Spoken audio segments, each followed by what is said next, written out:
Kaya guys, part 1 na dyan eh. Kaya na-back man ako to. So, awo. Kami kikaon sila oh.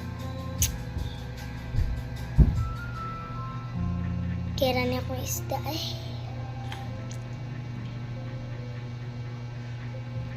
Awa akong isda oh. Sus. Ang uban isda, mamaak po na sila. So, ako nag-alaga radyo ko ani. Okay?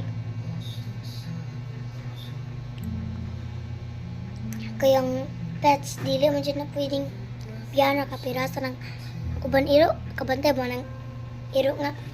Karang nas gawas. Pasagdaan na na. Sabot mo. Pasagdaan na sa Bisaya. Pero sa Tagalog kay sa nakalimot ko na. Unya lang sa kadali. Wala pa ni feed. Chukray. Dili na kay mapas mo na na. Chukray di na pas. Kakaon na ganun. Mapas mo pa. Sus. Hinday. Just clothes. Kung pwede pala ni masudan, ano na tani, pero kamay lang kayo. What? Abi na kung goldfish ni. Comment down below kung goldfish ni. 3 lang ni kabuok akong fish na dire. Gabot nga na ko kanang mga grass sa kanang dagat, mga grass.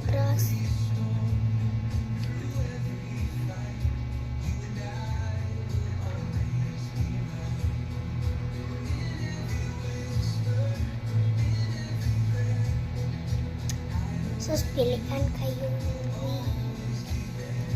Akong isda, pilihan kasi tanan.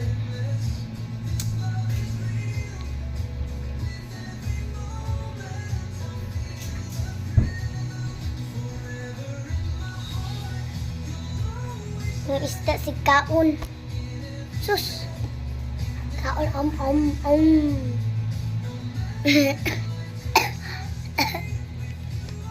Charots. Tanaan daw na to, pambakon daw na to. Charot. Dito ni pambakon. Uy, mabot pa lang na snaw na to.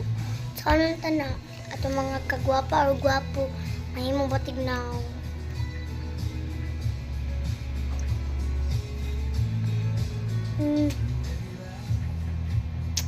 Mag-feed juta sa mga pets. Okay, bye guys. Balik na sa part 3.